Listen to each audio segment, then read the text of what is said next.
Tommy Carvalho is accused of stabbing to death 29-year-old nurse Justin Bautista after a dispute on Monday. Unanticipated and unprovoked. Before this, Carvalho was charged with an assault in 2020 while under treatment at the state hospital and had, quote, escalating aggressive verbal threats to staff and peers. We actually believe the hospital has been made safer. We would rather be over census and deal with that than to put somebody out who we knew in our heart should not have been discharged.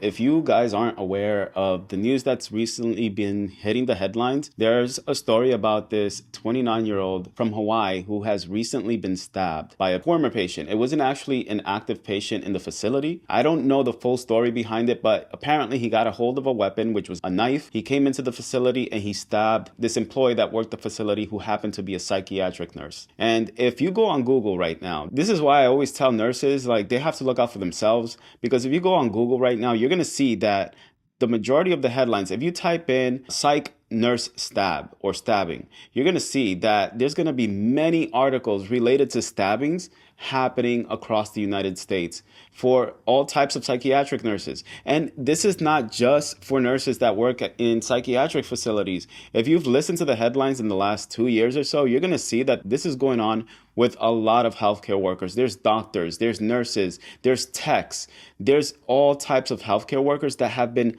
fatally stabbed, shot, or wounded in the line of duty.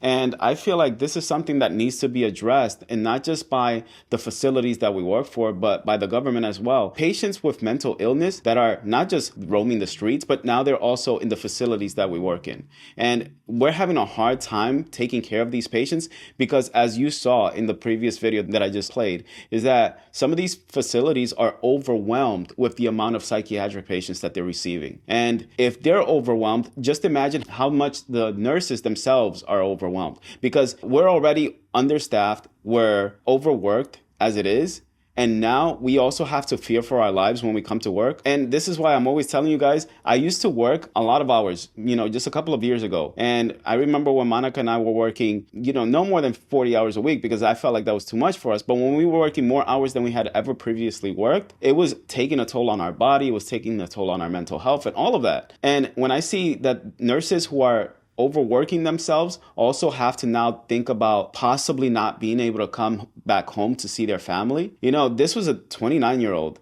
who had a family that he left behind. And from what I can see from his last name, it looks like he's Filipino. His name is Justin Bautista. And just by the last name, you can assume that he's Filipino. I mean, he might be something else, but I'm assuming he's Filipino. And just because he's Filipino doesn't mean it's more significant, but I feel like if you've ever worked in a hospital setting, you know that they're very family oriented.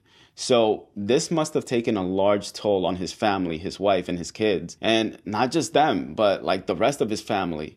And I can't even imagine what they must be feeling right now. And they did set up a GoFundMe account, so I'll link to it in the description below in case you guys want to donate. But what are your thoughts about, what's going on across the country and what's going on in our facilities? Because I feel like if something doesn't happen, not only do we have a nursing shortage already, but this is going to continue to increase because people who are trying to pursue nursing are going to be afraid, and they're going to decide not to pursue nursing at all after hearing stories like this. So what do you guys think about it? Let me know in the comment section. And if you want to donate, the GoFundMe link is going to be in the description below.